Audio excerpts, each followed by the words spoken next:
Welcome to Living Local. I'm Gail Kvistad, your guide, and we're out here into the Carpinteria Valley.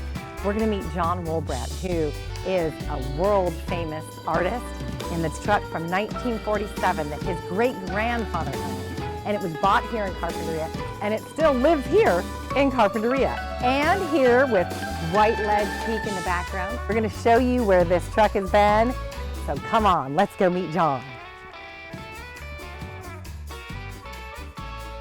It's so exciting to be here with over 5 generations of Santa Barbara, Carpinteria specifically. A real fun little fact about my ancestors, on this very spot, my great aunt and her husband had a cafe right here where we're standing. Right here. So wow. She might have been back here cooking.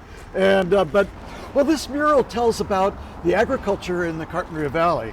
It starts with the lima beans, which we were famous for the lima beans in Carpinteria. Right, lima beans. And I was talking about how crops go in and out of favor, and the lima beans are one of those that just has gone out of favor. Yes, and then the walnuts followed the lima beans. Yes. And then the lemons followed the walnuts, then the avocados, and then the flower industry.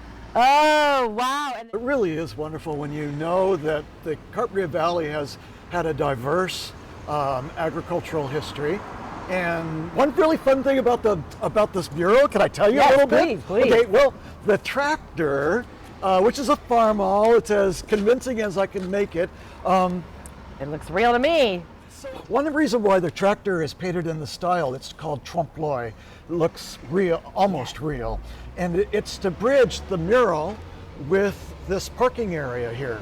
And so the tractor is in the scale as if there were cars and trucks and maybe a tractor parked here ready for a parade. So that's the idea of bridging the mural to the environment. And you have concentrated your whole life with this passion of bridging art and the environment, haven't you? It's been a part of what I've been able to do, and I've had the good fortune of not only growing up in Carpinteria, but traveling all over the world with commissions.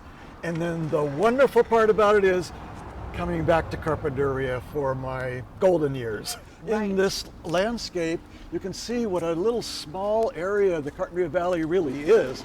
And it stretches from the bluffs out here, which is has been saved. It passes along, you can see the freeway stretching through the valley.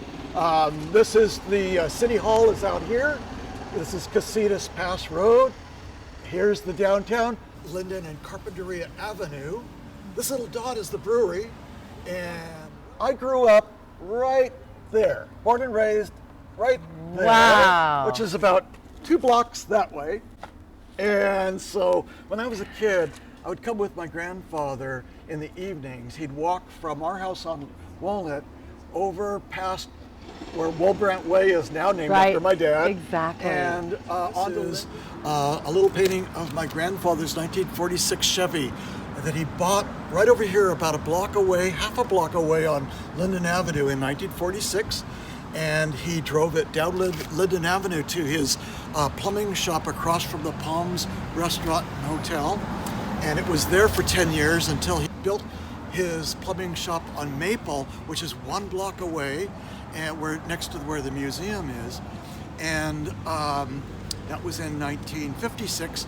And this truck is still parked over there. It's been spending its entire life within a block of where it was originally purchased, a block and a half from here. The avocado is such a cornerstone of Carpinteria. This is part of Avocado Bier with the Rincon Brewery, isn't it? So the Rincon Brewery Avocado Bier, they make one every year for the festival. I'm really flattered that Rincon Brewery did this. It's so much fun that they would take a piece of the mural and stick it on their label. And Rincon Brewery went with this idea of going back to the roots, which is why they, I guess, got a hold of me and this particular piece of art. This AvoFest Bier. How about this, huh? Did you ever think that they would have avocados in beer when you were growing up here in Carpinteria? I think Rincon Brewery will be responsible for making me famous. Oh, I know. More famous. Cheers to that. Because thank you for joining us. You are with Carpinteria Beautiful. I'm the president of Carpinteria Beautiful, an organization that's been in Carpinteria, involved in Carpinteria for since 1994, I believe. And our mission statement is keeping Carpinteria clean, green, and beautiful. And this obviously falls into that mission statement. It does. Yes. And how did you know to get this local gentleman artist here to help with this? Like, Well, what was the inspiration behind this mural? Well, John Wullbrandt's the inspiration.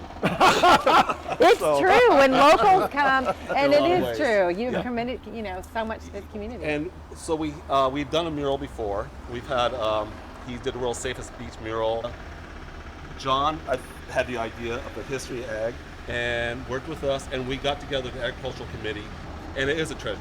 It is, and I think people are starting to realize more and more what a treasure Carpinteria is, and what a treasure it is to have so much agriculture. Yes. It is, and then to be able to have artists like John here to share it with all the community. And this means a lot to John too. He's a multi-generational Carpinterian, and this really covers not only the history of agriculture, but in a lot of ways the history of your family in this town too. And it's a good way for people to come in, see Carpinteria, see a bit of Carpinteria, and take a photograph, take a bit of Carpinteria home with them. Yeah, they do. Yes, they do. Along with some avocados Yes. and some Rincon Brewery. Yeah, of course. Avo ale. Which is delicious, by the way. It is delicious. Really. It's fabulous. Well, cheers. Thank you so much. Oh, thank you. Fantastic.